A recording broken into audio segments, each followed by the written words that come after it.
Bonjour et bienvenue dans cette nouvelle vidéo avec comme invité spécial mon cousin The Film Talker pour une vidéo spéciale Les cousins font leur cinéma. Et oui, ça y est, soyons fous pour vous parler de Robert Zemeckis. Mais avant tout, on va quand même vous souhaiter une très bonne année 2021. Et enterrer 2020 comme il se doit, voilà, ne plus jamais en parler, voilà, si ça pouvait disparaître des livres d'histoire, ça serait bien. C'était terrible, c'était une année terrible, donc là vraiment on vous souhaite le meilleur à tout le monde, à tous les abonnés pour cette année qui s'annonce. Et là aujourd'hui, pour bien commencer l'année, on va parler d'un réalisateur qu'on adore tous les deux, mais alors vraiment, s'il s'appelle donc Robert Zemeckis. Et donc on a décidé d'aborder cette vidéo en essayant d'éviter d'employer les mots retour vers le futur, peut-être même Forrest Gump, bon, même si on va évidemment les évoquer, mais c'est surtout parler en fait de la suite de la carrière de Zemeckis à partir de Forrest Gump, en fait. Voilà. Moi, la première question que je voulais te poser, parce que ça m'interpelle toujours avec Robert Zemeckis, je trouve qu'il y a toujours un problème avec ça, c'est que on a l'impression que ce réalisateur, hormis sorti du cercle cinéphilique, que c'est un réalisateur dont on ne connaît pas le nom. Oui, alors c'est vrai, il y a ce côté où, en tout cas, les gens ne se réfèrent pas à ses films par rapport à son nom.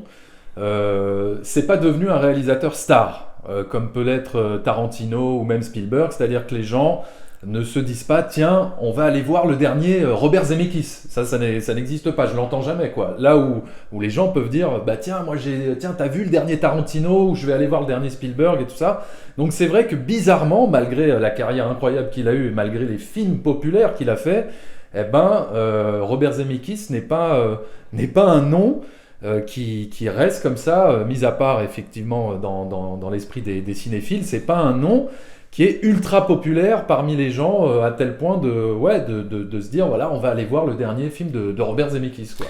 C'est ça qui est extraordinaire, c'est-à-dire qu'en fait, même quand tu vois par rapport à son dernier film, Bienvenue à Marwen, c'est encore marqué par le réalisateur de Forrest Gump, c'est-à-dire on ne dit même pas Robert Zemeckis, alors qu'à l'époque, si tu veux, par exemple un Spielberg qui sort Jurassic Park, on n'a même plus besoin de mettre par le réalisateur de E.T. ou des Dents de la Mer, c'est le film de Steven Spielberg, c'est-à-dire qu'il est déjà devenu à cette époque-là le réalisateur star dont tu parlais. Alors que, en fait, Zemeckis, t'as toujours besoin de dire, alors que, ce qui est très étrange, ce qui est très paradoxal, c'est que tout le monde, mais je dis bien tout le monde sur cette terre, a vu Seul au monde, a vu Forrest Gump, a vu Retour vers le futur, a vu tous ces films-là. C'est-à-dire que tu dis à quelqu'un, tu l'as vu le film avec Tom Hanks, tu sais, sur l'île déserte, là, où il se retrouve tout seul. Mais oui, Seul au monde, c'est vachement bien. Mais c'est de qui? Robert Zemeckis, quoi. Tu vois, il y a toujours ce... Alors, évidemment, on parle pas des cinéphiles, on parle vraiment des gens grand public. T'as toujours cette impression alors que le mec, il a fait des hits au box-office. Oui, mais alors, les hits se sont arrêtés après Forrest Gump, finalement. One of my favorite directors is Francois Truffaut. He once said that a really good movie is the perfect blend of truth and spectacle. When you can combine human truth with spectacle, that's what I think makes the best cinema. The obvious extension of spectacle are visual effects because the only art form that you can present them in is the cinema.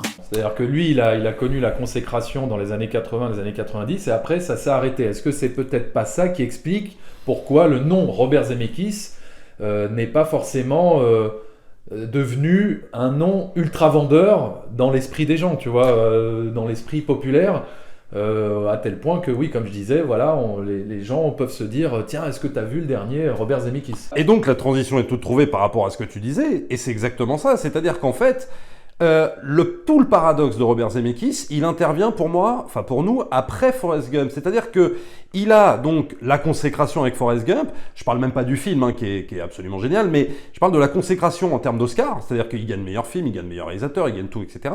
Et puis d'un seul coup, il gagne ce truc-là, et puis sa carrière ne sera plus jamais la même parce que il ne va plus aligner les hits comme avant. Les hits comme la trilogie Retour vers le futur, les hits comme Forrest Gump et les hits comme Roger Rabbit, voilà. Et donc, c'est extrêmement paradoxal à partir de ce moment-là, alors que normalement, justement, c'était la consécration et qu'il aurait dû enchaîner les hits. Eh bien, c'est pas que c'est le début de la fin. Mais Oui, mais ça va être, il va être sur la pente descendante. C'est-à-dire que jusqu'à Forrest Gump, il était sur une pente montante, quoi. Et avec Forrest Gump, qui est effectivement, comme tu as dit, la consécration auprès du public, auprès de la profession, des critiques. Voilà, il gagne les Oscars. Et après, effectivement, ça redescend. Et pourquoi ça redescend? eh bien, on va essayer de l'expliquer. On va essayer Alors, il y avait déjà un petit signe de son éventuelle chute. Et elle intervient avant Forrest Gump, et c'est un film qui s'appelle La mort vous va si bien, qui sort juste après Retour à le futur 3, film qu'on a vu à l'époque en salle, je m'en souviens. Oui. On avait adoré, et on l'aime encore ce film. Moi, personnellement, je le mets peut-être dans le top 5 de mes Zemeckis préférés, pour le coup, parce qu'il raconte beaucoup de choses en même temps sur Zemeckis. Alors, on va pas faire un décryptage du film, mais il raconte beaucoup de choses dans le sens où on voit tout le côté macabre que peut avoir le metteur en scène au-delà du merveilleux dans La mort va si bien. Mais La mort va si bien marque un avertissement pour Zemeckis. Quand il le sort, parce qu'il sort de l'écurie Spielberg, il n'est plus du tout produit par Steven Spielberg, et on voit bien que pour le même budget, par exemple, qu'un Roger Rabbit, qu'un Retour vers le futur, environ 50 millions de dollars, eh bien le film rapporte moitié moins qu'un Roger Rabbit et moitié moins qu'un Retour vers le futur, à savoir à peu près 150 millions de dollars. Et donc tu as l'impression là d'un espèce d'avertissement pour Robert Zemeckis que attention, tu sors des clous, tu ne surfes plus sur une trilogie que les gens ont adorée, tu ne fais plus du merveilleux comme dans Roger Rabbit, produit chapeauté un peu par Spielberg, et là, chute un peu au box-office quand même. Ouais.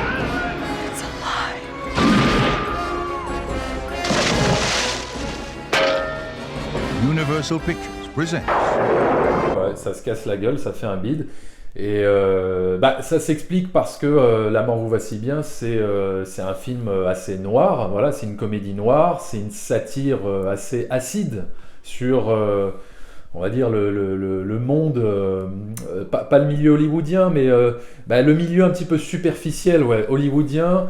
Et puis voilà, malgré le fait que La mort vous va si bien compte dans son casting quand même des stars de l'époque, comme par exemple Bruce Willis, quoi, qui était mais au top de sa gloire à l'époque, finalement il prend Bruce Willis, mais il salit un petit peu son image, tu vois, son apparence. Enfin, tu vois, c'est pas du tout le héros flamboyant de Piège de cristal ou de plein d'autres films d'action. Il salit vraiment Bruce Willis, et donc quelque part, est-ce que cette satire n'a pas décontenancé les gens enfin, je veux dire, il y a quand même quelque chose de très sombre dans La mort vous va si bien, même si c'est de la comédie noire, macabre, comme tu dis, le film n'a pas trouvé son public. Je ne te parlerai plus tant que tu n'auras pas la tête sur les épaules.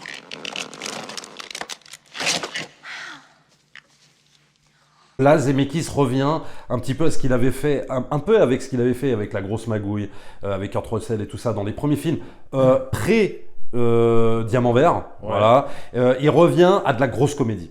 Et parce qu'il adore ça en fait, Zemeckis. Il adore la grosse comédie. Il a réussi à canaliser un peu tout ça dans Roger Rabbit, dans Retour vers le futur, parce que il y avait aussi un Steven Spielberg qui devait être là en train de lui dire, disons, calme-toi un peu sur ces trucs-là. Là, il est un peu en roue libre et il fait un peu ce qu'il veut. Et c'est de la grosse comédie et c'est la folie, même si évidemment il y a une innovation totale au niveau des effets spéciaux.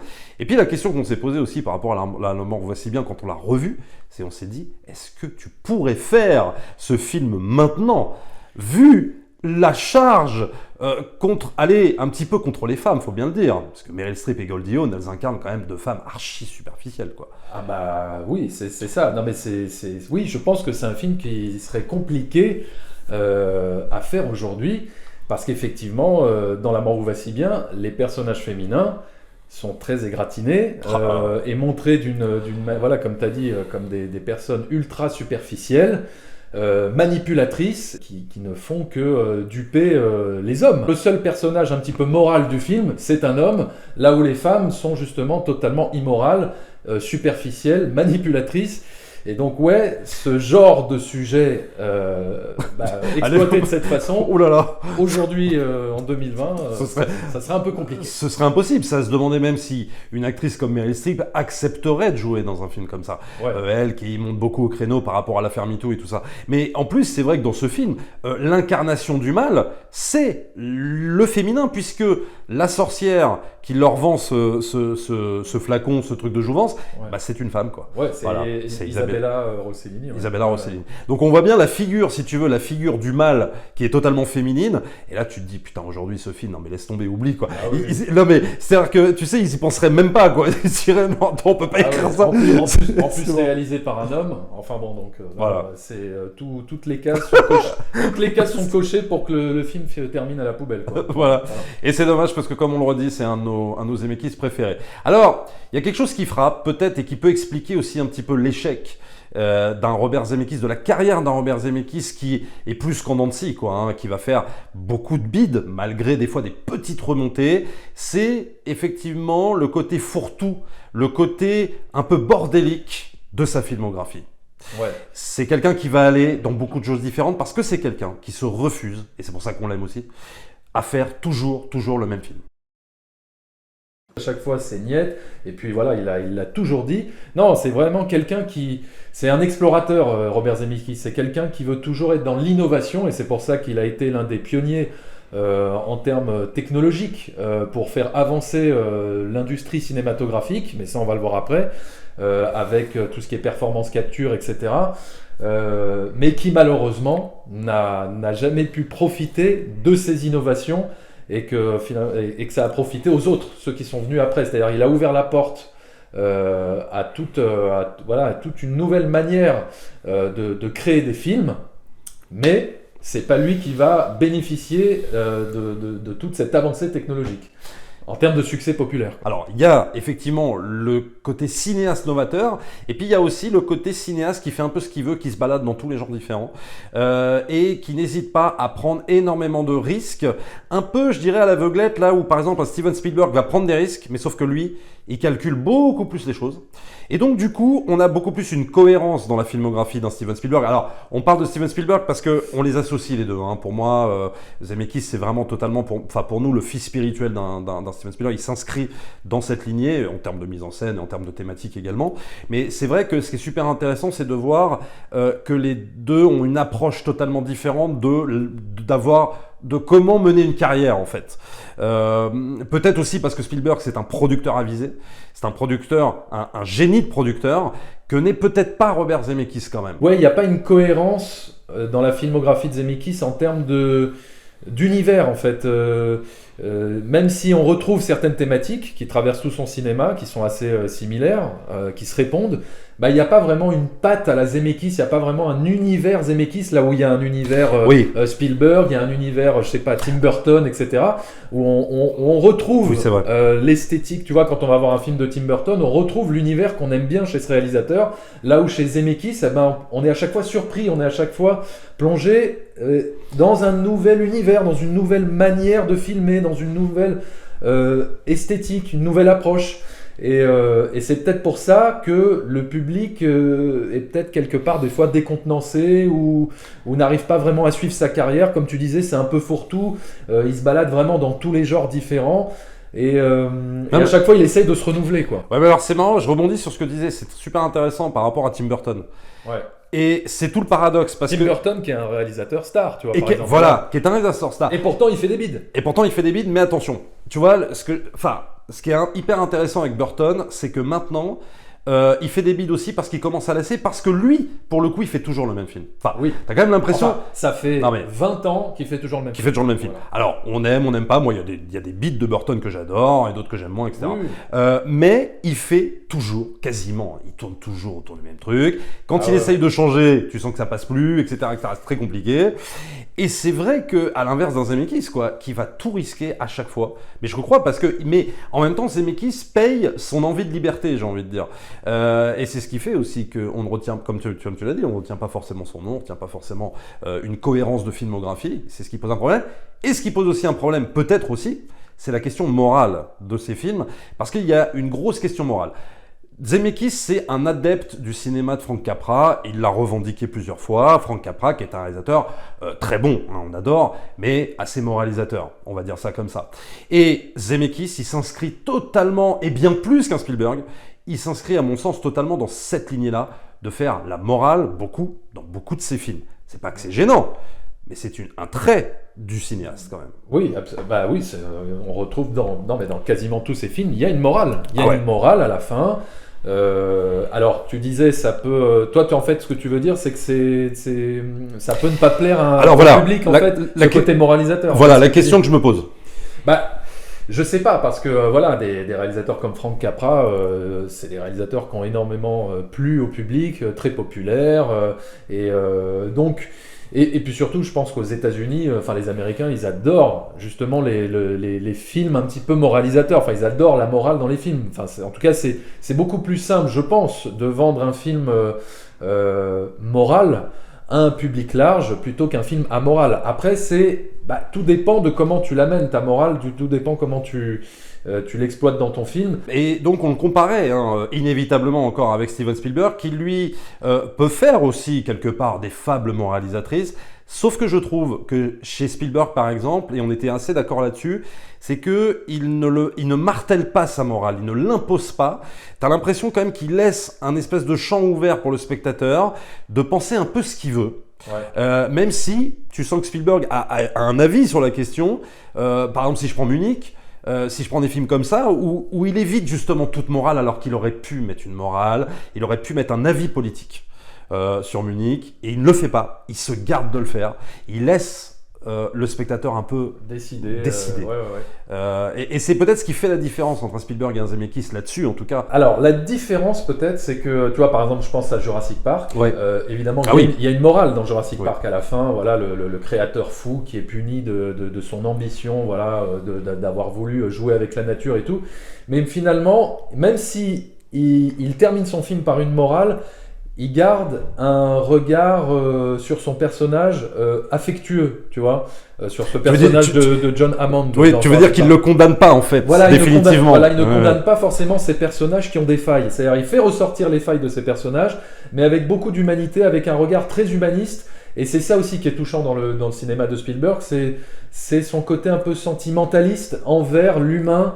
Et c'est ça qui nous touche, quoi. C'est que malgré les failles de l'être humain, eh bien, il a un regard affectueux envers ses personnages. C'est vrai, Et, c'est vrai. et il les condamne pas, comme tu dis. Il les condamne C'est pas. peut-être ça la différence. Ouais, et Zemeckis va flirter avec ça, mais t'as quand même l'impression des fois qu'il charge beaucoup ses personnages. Il les charge.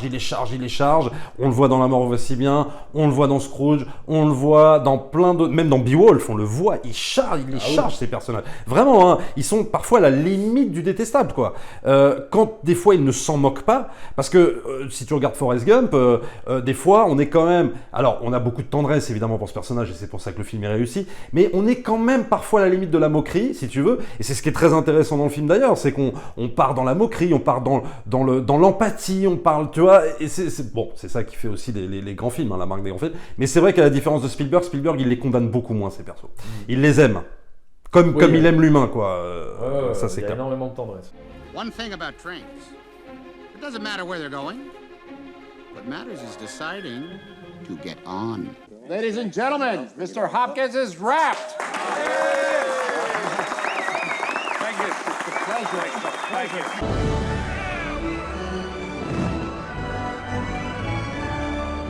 Alors évidemment, qui dit Zemeckis dit évidemment motion capture, performance capture, comme on voudra. Et donc il faut évoquer évidemment la trilogie, la fameuse trilogie motion capture qu'il a initiée en 2004 avec le Pôle Express, qui compte donc le Polar Express, qui compte Beowulf et qui compte le drôle de Noël de Scrooge. On a ressenti, si tu veux, une espèce d'injustice. C'est que c'est le premier à utiliser la motion capture. Le Pôle Express, ça sort en 2004, mais attention, juste avant, c'est-à-dire en 2002, il y a eu Le Seigneur des Anneaux avec les 2 tours et avec le personnage de Gollum, qui est en performance capture, évidemment, donc avant Zemeckis. Mais la différence, c'est que lui, Zemeckis, il va faire un film intégralement en performance capture, et ça, donc il va être le premier à le faire, à vraiment exploiter cette technologie de cette manière-là. Mais malheureusement, il ne va pas rencontrer le succès escompté, et comme on disait tout à l'heure, c'est les autres qui vont profiter, qui vont récolter les lauriers de ce que lui va initier finalement. Voilà. Ah, mais Et c'est ça l'injustice, c'est-à-dire que lui, il ouvre la voie, lui, il est pionnier dans une nouvelle manière de créer du cinéma, mais c'est les autres qui vont en profiter. que Spielberg en profite, tant mieux, j'ai envie de dire, c'est pas grave. Mais si tu veux, quand tu vois le résultat de Thanos, qui est finalement le résultat de la performance capture, de la motion capture et tout ce que tu veux, et que finalement, ça fonctionne réellement. Parce que le regard de Thanos, il n'est pas vide, il n'est pas inexpressif, comme aurait pu être le regard du héros du Pôle Express et tout ce que tu veux. Putain, ça fout les boules, quoi. C'est un moment donné, tu te dis, merde, c'est pas possible. Et donc, oui, il faut expliquer pourquoi. Bah voilà, tu as mis le doigt dessus, hein. C'est le regard, c'est les yeux, enfin voilà, tout passe par les yeux, et malheureusement, voilà, dans le Pôle Express, même dans Beowulf, un petit peu moins dans Scrooge c'était quand même un peu mieux, mais le regard, les yeux, le regard est un peu vide. Malheureusement dans le Pôle Express et dans tous ces films, et du coup l'émotion a un petit peu du mal à passer, quoi. C'est-à-dire que là il y a quelque chose qui c'est un peu les balbutiements, quoi. C'est pour ça que ça fait un peu de la peine et que c'est un peu injuste, parce que c'est vrai que lui il est à l'initiative de quelque chose de nouveau, donc c'est pas encore parfait, mais on sent toutes les possibilités que ce média offre, mais c'est pas encore au point, quoi. Mais malgré tout, on a quand même kiffé ces films. Mais oui, parce que en fait, c'est d'autant plus rageant. Parce qu'il utilise cette technique qui est, comme tu dis, dans les balbutiements, en faisant des films scénaristiquement qui sont incroyables. Oui. Alors peut-être moins le Pôle Express si tu veux, parce que c'est plus une aventure pour aller à la quête de Noël et du Père Noël. Bon, mais okay. encore, enfin moi en tout cas à l'époque quand je l'avais vu, j'avais surkiffé le Polar Express. Grave. J'étais pris un roller coaster. Enfin c'était du très bon spectacle, je trouve. Mais c'est vrai, Beowulf. Mais Beowulf, est-ce que c'est pas le meilleur film d'Heroic Fantasy post-Seigneur des Anneaux? Pour moi, si. Et j'ai même envie de dire, est-ce qu'il y a eu mieux que Beowulf depuis, quoi? En pour... termes d'Heroic Fantasy, je parle, tu vois. Ah non, pour moi, il n'y a pas eu mieux. Hein. Oh, non, mais c'est exactement ça. Hein. C'est-à-dire que Beowulf, mais c'est d'une richesse narrative sur les personnages. Le mec, il ose tout. Il ose des trucs qu'on fait même plus dans le cinéma, c'est-à-dire à savoir des choses quand même ultra gore, alors que ce n'est pas arrangé dans le genre film d'horreur. Beowulf, ça reste de l'aventure. Ça flirte énormément. C'est là où c'est intéressant. Mais attends, t'as des effets de mise en scène. Je veux dire, quand tu vois le travelling arrière dans la grande salle, et que tout le monde fait la teuf, et que tu vois du cul, des seins, des trucs, un machin, et que d'un seul coup, t'as la caméra qui recule, et que t'entends... Grendel. Oui, on revient jusque dans la caverne de Grendel. Ouais. Oui, mais alors, il y a une maestria, une virtuosité dans la mise en scène indéniable dans Beowulf, mais les gens vont te dire, parce que j'ai déjà discuté avec d'autres personnes qui ne sont pas forcément fans de Beowulf, les gens vont te dire, ouais, mais on s'en fout de sa virtuosité cinématographique, puisque c'est de l'image de synthèse, puisque ce n'est pas du live, parce que c'est irréel. Donc, alors, on s'en fout, quoi. Alors, est-ce que tu as ressenti ça? C'est pas impressionnant, quoi. Alors, est-ce que tu as ressenti ça, toi, personnellement? Est-ce que ça t'a gâché? Non, parce que moi, ce que j'apprécie, c'est les intentions de mise en scène. Ouais. Tu vois, je m'en fous que... on va dire que oui, c'est facile, puisque c'est de l'image de synthèse, c'est du CGI, c'est de la création numérique. Tous ces mouvements de caméra. Et les gens diront, bon, ben voilà, il s'amuse à faire joujou avec sa caméra, ça ne m'impressionne pas. Mais derrière ces mouvements de caméra... il y a une intention de mise en scène, et c'est ça qui est touchant, et c'est ça qui est intéressant dans son film. C'est ce qu'il veut dire à travers ses mouvements de caméra. Après, on s'en fout que ça ait été facile ou pas à les faire. Tu peux regretter, si tu veux, l'aspect technique, et à la limite presque de te dire, bon, finalement, est-ce que... Alors ok, t'aurais peut-être pas pu tourner la scène du dragon à la fin, t'aurais pas pu tourner certaines scènes avec Grendel, t'aurais pas pu faire ci, t'aurais pas pu faire ça, mais t'as juste envie de dire, peut-être que si tu l'avais tourné en vrai... ça aurait été plus fort, ça aurait été plus fort. Oui. Mais en même temps, ça permettait aussi, avec cette performance capture et cette motion capture, de transformer des choses. C'est-à-dire, par exemple, le personnage de Ray Winston qui ne ressemble pas en fait à Beowulf. Enfin, je veux dire, tu vois, voilà, il a pu, si tu veux, transformer un espèce d'acteur un peu bouffi, un peu machin, en espèce de grand héros, tu sais, presque qui ressemblerait, je sais pas, à Brad Pitt dans 3. Enfin bon, tu vois, des trucs, voilà quoi. Et ça lui a permis ça. Non, et puis ce qu'on peut dire aussi sur Beowulf, c'est que ça a été un film qui a été difficile à vendre, parce que quelque part, c'est un film, d'heroic fantasy, un petit peu horrifique, mais aussi très sexuel. Et ça, donc, comment le vendre à des enfants, tu vois, c'était un peu compliqué, quoi. L'aspect visuel du film pouvait laisser penser que c'était un film tout public, tu vois, quand on voyait les bandes annonces, le côté un petit peu film d'animation, même si c'est ok de la performance capture, mais ça renvoie à l'image du film d'animation. Et puis en plus, ça venait juste après le Polar Express, mais finalement, c'est pas du tout un film pour enfants. C'est un film, voilà, assez sombre, qui traite de sujets, de thématiques assez lourdes, hein, avec des complexes oedipiens, où tu as le fils qui veut tuer son père, etc.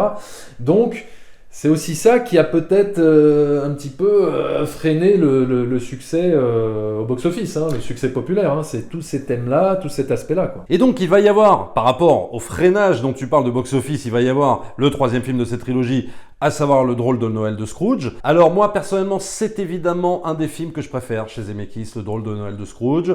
Bon déjà, pour moi la motion capture, là tu sens qu'on a fait un bond. Quand tu le vois en 3D, même encore maintenant, je trouve que ça le fait, mais alors bien comme il faut, bien mieux, hein, c'est bien mieux défini que sur le Polar Express ou que sur Beowulf. Et on va totalement reprendre la structure du bouquin de Charles Dickens. Là, c'est-à-dire il ne trahit absolument pas Charles Dickens. Il va développer son film en 2 heures. Et pourquoi ? Pour moi, c'est mon film préféré parce que c'est l'œuvre. Pour comprendre Zemeckis, il faut voir Le Drôle de Noël de Scrooge, tout simplement parce que dans ce film, tu as toutes les caractéristiques de Zemeckis réunies en un seul film. Tu as l'histoire du temps.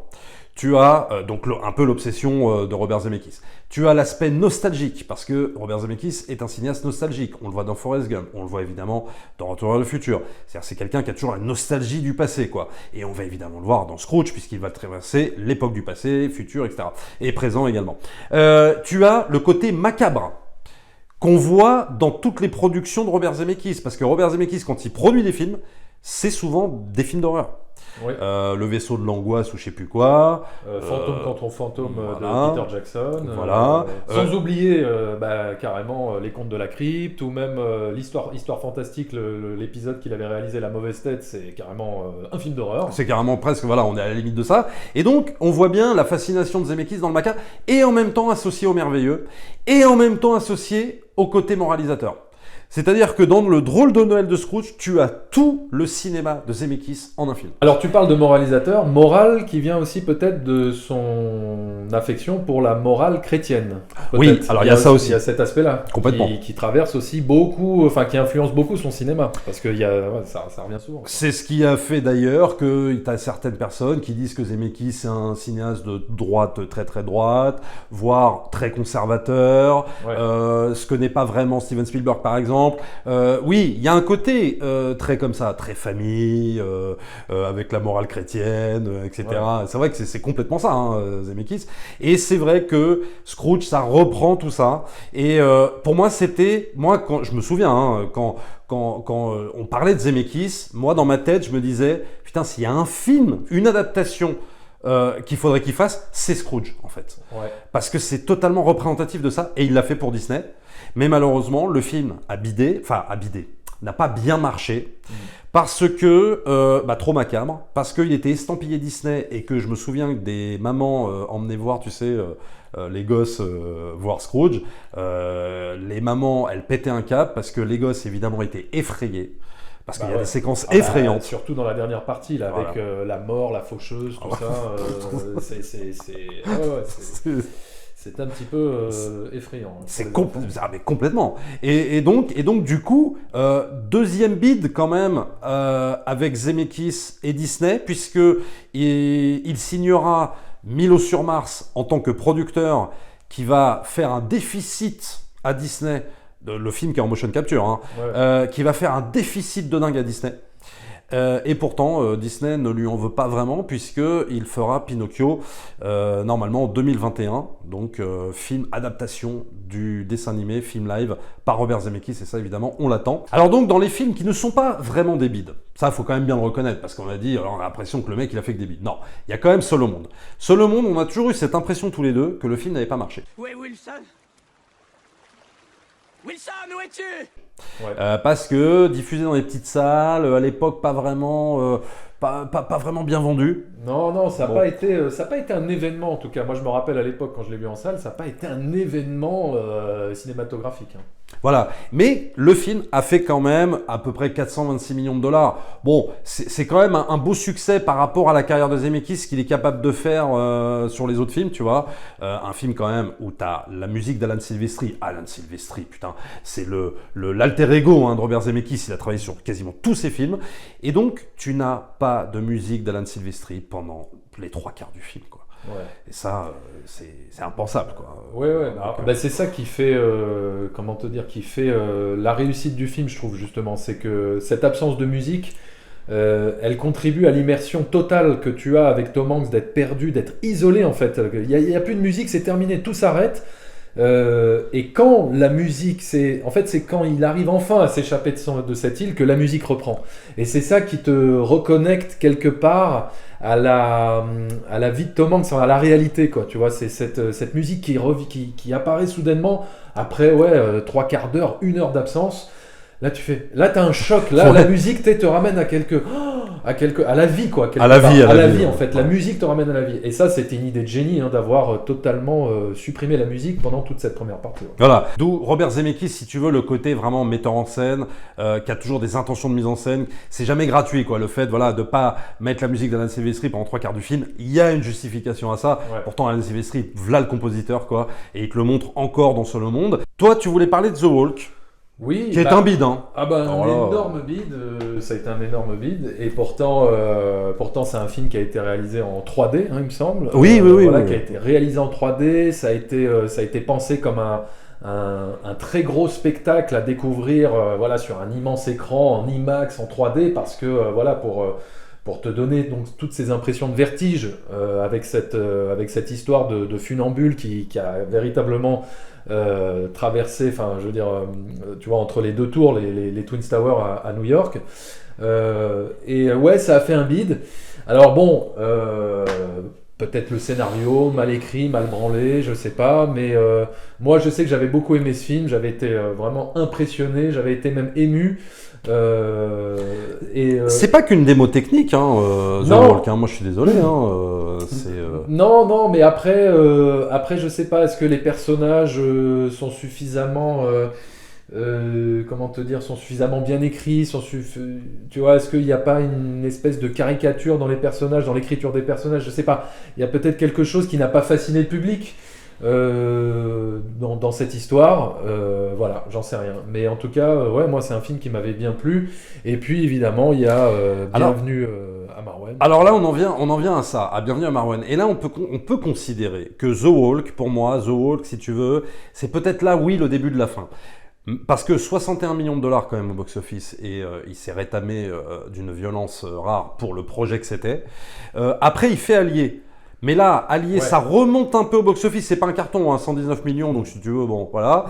Mais il a compris que là, il fallait peut-être des stars, tu vois. Genre, allez hop, on prend Brad Pitt et Marion Cotillard et machin, et on fait un espèce de pas de séquelle à Casablanca, parce que bon, voilà. Mais on surfe un petit peu sur l'aspect Casablanca, je trouve, dans le film. Bah oui, mais justement, est-ce que le public avait envie de voir ça tu vois, c'est encore une fois, c'est du cinéma tourné vers le passé. Oui, voilà. Est-ce que bon, moi après j'ai pas été très fan de Allier. J'ai pas adoré, j'ai même pas trop aimé. Ça fait partie de. Il y a 2 films de Robert Zemeckis que j'aime pas vraiment, c'est Allier et Apparence, parce que ça aussi on en a pas parlé. Et je crois que d'ailleurs justement Apparence avait plutôt bien marché. Si, ça va. Avec Harrison Ford et Michelle Pfeiffer. Mais bon, moi j'avais trouvé que c'était une sorte d'ersatz de Alfred Hitchcock, mais mal. Je sais pas, mal fagoté. Et Allier, pareil, j'ai pas été très embarqué par cette histoire, par le scénario. Et puis bon, moi j'ai un petit problème avec Marion Cotillard aussi, je suis pas très fan de l'actrice. Et voilà, mais toi t'avais plutôt bien aimé. Ouais, alors moi je m'étais complètement pris au jeu, laissé transporter. Bon, après une fois de plus, il y a encore, si tu veux, la patte de Zemeckis. Parce que même si oui, il n'y a pas de cohérence dans son univers et dans sa filmo, il y a quand même la patte technique. la patte de mise en scène de Zemeckis qu'on reconnaît. Et toujours cette espèce de volonté d'aller toujours plus loin dans la représentation de certaines scènes, notamment une espèce de travelling circulaire, quand tous les deux sont dans la voiture, t'as la tempête et tout, ça pète un câble. Cette scène est exceptionnelle. Hein. Elle est exceptionnelle, et puis t'as plein de fulgurances de mise en scène. Hein. Après, oui, c'est pas son meilleur film, c'est pas celui que je préfère, et donc ça nous mène après à Marwen qui est pour le coup un des films que je préfère de lui, et qui a fait, mais alors attention mes amis, un bid, c'est 14 millions de dollars au box-office, quoi. Mondial.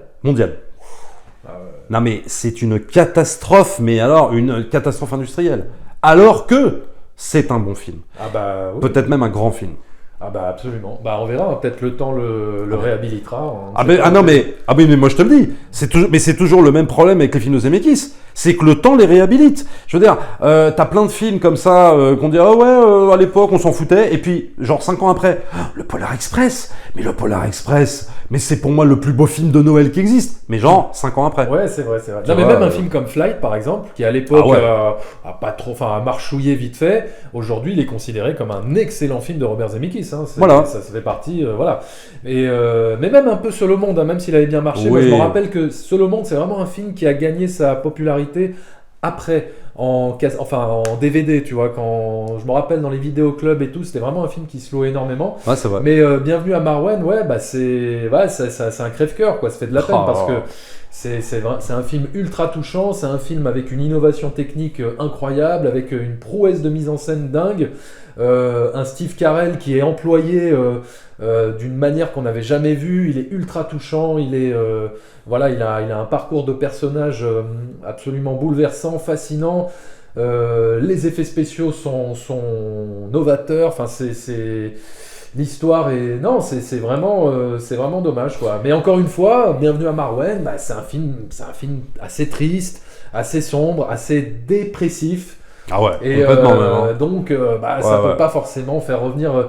ce que je veux dire, c'est que même si... tu vois, par exemple, Forrest Gump, quelque part, c'est aussi un film assez triste, mais il y a un côté ludique dans Forrest Gump qu'il n'y a pas forcément...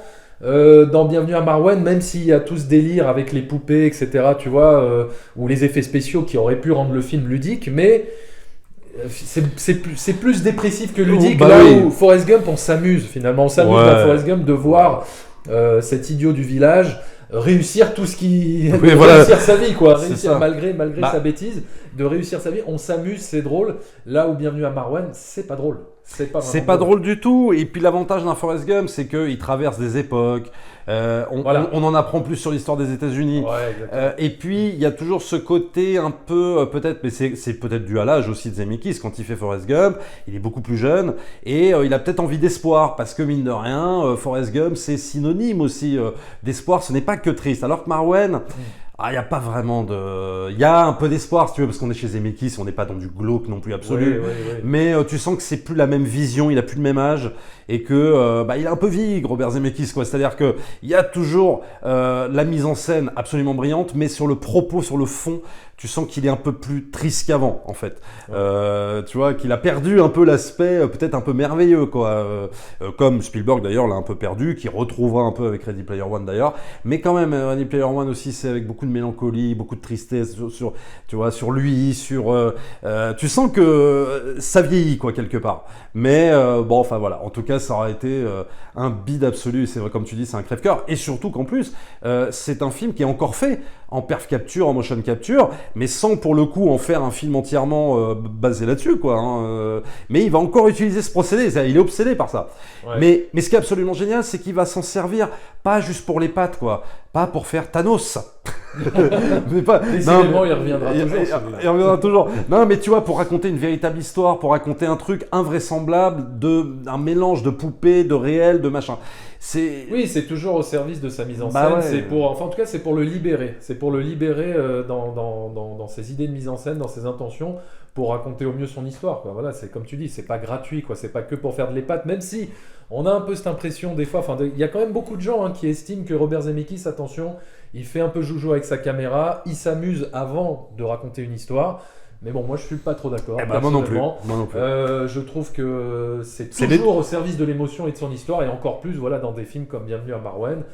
qui sont véritablement bouleversants, quoi. Alors maintenant, évidemment, se dessine le futur de Robert Zemeckis. Et là, maintenant, ce qu'on peut voir, c'est que Disney, comme je disais avant, ne lui en veut pas beaucoup, puisqu'ils l'ont récupéré pour faire l'adaptation live de Pinocchio, film que moi j'attends, mais peut-être c'est le film que j'attends le plus de l'année. Juste, je reviens quand même avant sur Sacrée Sorcière. C'est pour ça que je dis qu'il y a quand même un côté début de la fin, parce que Sacrée Sorcière, alors là, pour le coup, moi qui suis... Alors moi, je l'ai pas vu. Alors moi, je l'ai pas vu.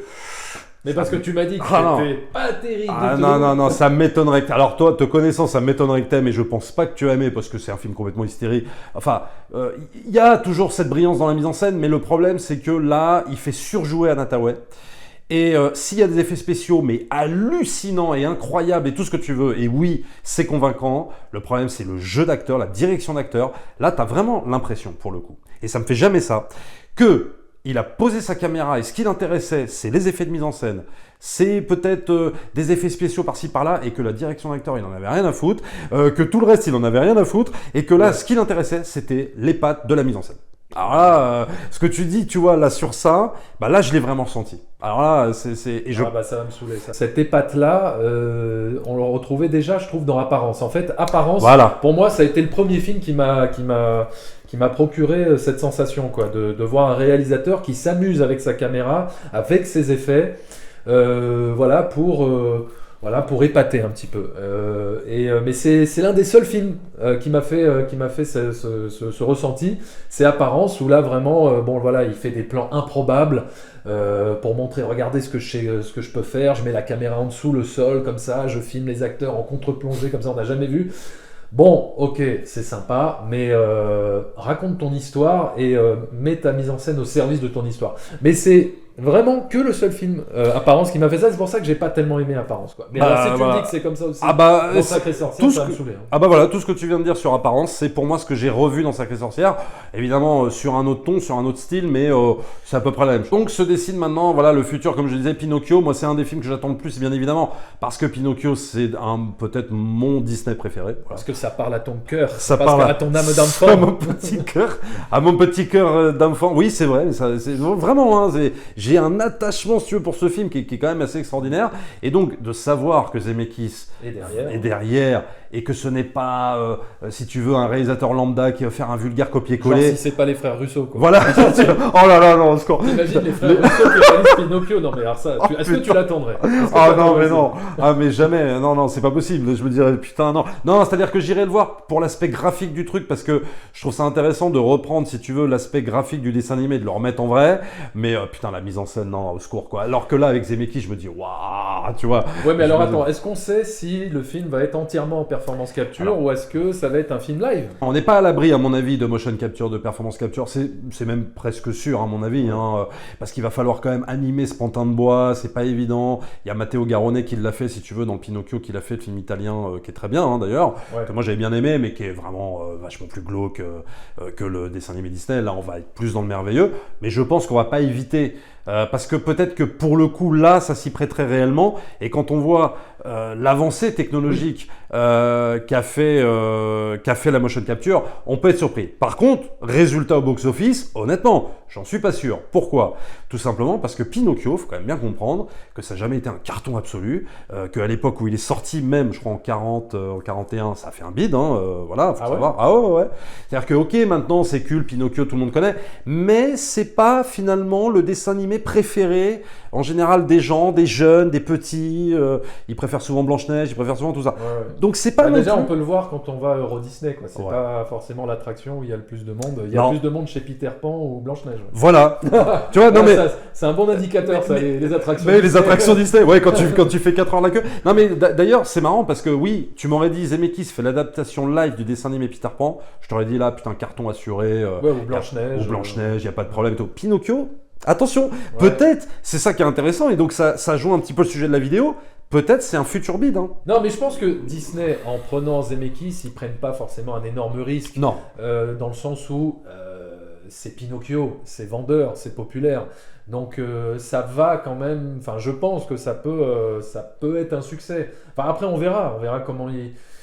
on verra comment il le met en scène. Alors voilà, et la question à se poser, c'est ça qui est intéressant sur ce projet, c'est que est-ce qu'il va refaire finalement ce qu'il avait fait sur Scrooge estampillé Disney. C'est-à-dire qu'en gros, est-ce qu'il va, par exemple, quand il va montrer Stromboli, quand il va montrer la baleine, quand il va montrer les enfants qui se transforment en ânes, est-ce qu'il va axer ça de façon, pas violente, mais si tu veux, un peu glauque, un peu macabre, un peu dur à regarder pour les enfants?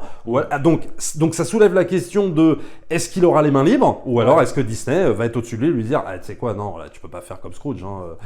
Tu vois ce que... Alors ça va être intéressant. Ah ouais, ça on verra. On verra s'il a eu les mains libres. En tout cas, s'il le fait pas comme ça, on pourra soupçonner qu'il n'a pas vraiment eu les mains libres et que Disney a mis son petit grain de sel. Exactement. On verra. Voilà.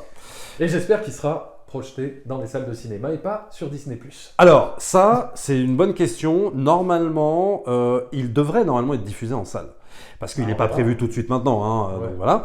Maintenant, attention, Disney n'a pas vraiment été très très clair, si tu veux, sur leur calendrier de sortie. C'est-à-dire qu'ils ont dit il y aura de plus en plus de films et de séries destinés à Disney+, ça c'est sûr et certain.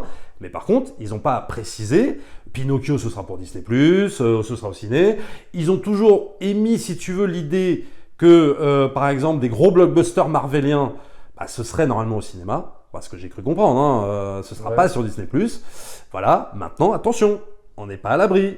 Parce que s'il y a des reports annoncés, c'est-à-dire des fermetures encore, tu peux être sûr que la Disney, ils vont péter un câble et qu'ils vont dire « Ah non, mais c'est bon, on s'en fout, même que ce soit Marvel ou je sais pas quoi, on va tout mettre sur Disney+. » Moi, c'est comme ça que je vois les choses. Maintenant, on n'est pas à l'abri de surprise. Alors, juste avant de conclure cette vidéo, je voudrais juste profiter de ta chaîne, de cette vidéo, pour faire un petit peu le teaser, la bande-annonce de ma prochaine vidéo qui va sortir sur ma chaîne. Et donc, une vidéo qui portera sur le réalisateur Joe Dante. Donc, c'est une vidéo que j'ai faite un petit peu comme pour ce que j'avais fait avec Stanley Kubrick, Scorsese et Sergio Leone. Voilà, tout savoir sur Joe Dante. C'est une vidéo qui sortira dans une semaine à peu près, normalement. Voilà. Donc là, ça va être du lourd. Hein. Alors là, franchement... j'espère. En tout cas, j'espère qu'elle vous plaira. Ça a été une vidéo assez longue à faire, voilà, qui m'a demandé beaucoup de travail. J'espère que vous serez au rendez-vous. J'espère qu'elle vous plaira. Voilà, et donc rendez-vous sur la chaîne, donc rendez-vous sur sa chaîne pour voir ce documentaire. Vu ce que tu m'en as raconté, à mon avis, ça va être dantesque, si je peux me permettre ce jeu de mots. Voilà, on espère que cette vidéo sur Robert Zemeckis vous aura plu. N'hésitez pas à liker, à la partager, bien sûr. Abonnez-vous à la chaîne de Film Talker et aussi le podcast. Y a-t-il un podcast dans l'avion, voilà, que vous pouvez trouver sur plein de plateformes différentes comme Google Podcast, Apple Podcast, Spotify, etc. Et évidemment, abonnez-vous à la chaîne de mon cousin Dirty Tommy si ce n'est pas encore fait. Et j'espère qu'on se retrouvera ensemble sur d'autres vidéos en 2021 pour de nouvelles aventures cinématographiques. Allez, au revoir!